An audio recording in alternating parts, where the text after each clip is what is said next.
Hi friends, तर आज आम्ही थंडीसाठी पौष्टिक लाडू बनवतोय। त्यासाठी मी इथं घेतले खोबरं, खारीक पावडर, नंतर काजू बदाम बारीक करून घेतले, ते मिक्स करून घेतले।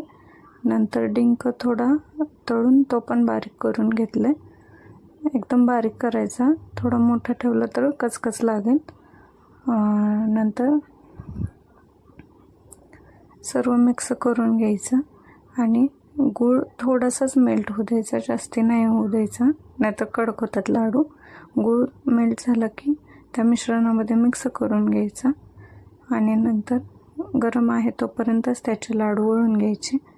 तर बघू शकता तुम्ही किती मस्त असे लाडू तयार झालेत।